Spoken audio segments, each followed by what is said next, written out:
हागा हागै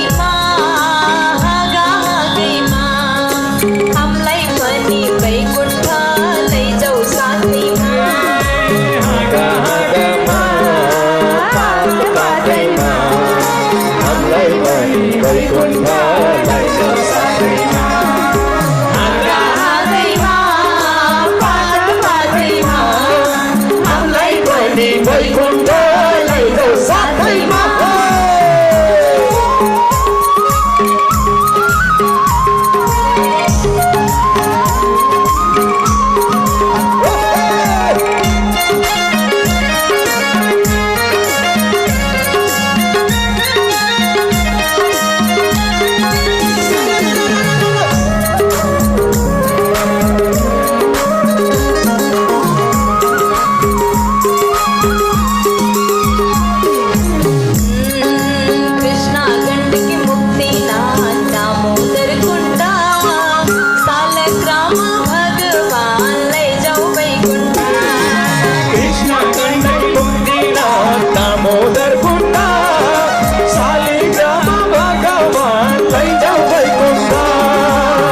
भगवान भन्नुहुन्छ देखो कुनै पनि नारीको लागि उसको पति नै देवता हो।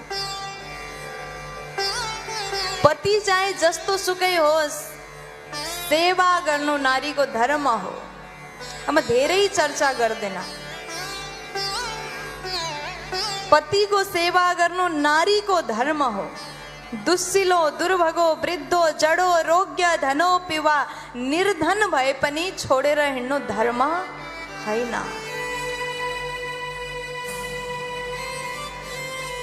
अब त्यसपछि भगवान कृष्ण जी विविध प्रकारले पतिव्रत धर्मको चर्चा गर्नुहुन्छ। गोपिनीहरू भन्दछन् प्रभु हजुर हामीलाई सम्झाइराख्नु भएको छ घरबाट पतिलाई छोडेर हामी आयौं भनेर।